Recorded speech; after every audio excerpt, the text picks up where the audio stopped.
Paratë e taksapaguesve kosovar, të ndara përmes granteve nga Ministria e Bujqësisë, përfundua në një skemë keqpërdorimi që lidhet drejt për drejt me deputetin e ri të Vetëvendosjes Ejup Ahmeti, përmes kompanisë së tij dhe rrethit familjar të tij, Doni Froc SHPK. Në vitin 2021, kjo firmë u shpall përfituese e një granti prej plot 395.000 euro nga Agjencia për Zhvillimin e Bujqësisë. Më 4 mars të po atij viti, nga buxheti i shtetit në llogarinë e saj transferohen 98.765 euro si avans, mbi bazën e pretendimit se investimet e kërkuara tashmë ishin realizuar. Por realiteti rezulton krejt tjetër. Pas një inspektimi zyrtar, konstatohet se punët për të cilat janë marrë paratë nuk janë kryer. Pra, fondet publike janë tërhequr pa mbulim real në terren. Si pasojë, agjencia detyrohet të ndërhyjë me masa ndëshkuese.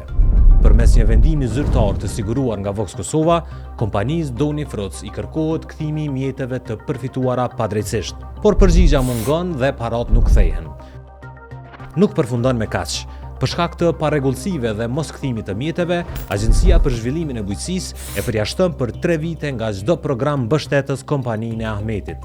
Nëse këto para janë kthyer pas ndëshkimit nga shteti apo nëse për këtë është njoftuar prokuroria nuk dihet, pasi as kompania e as Agjencia për Zhvillimin e Bujqësisë Vox Kosovës nuk i kthyen përgjigje.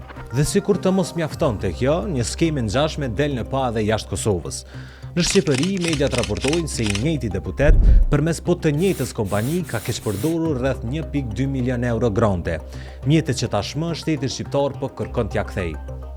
Një histori që nuk flet më për dyshime, po për një model të përsëritur të abuzimit të parasë publike. Dhe për befasinë e askujt, akterët janë nga i njëjti kamp politik.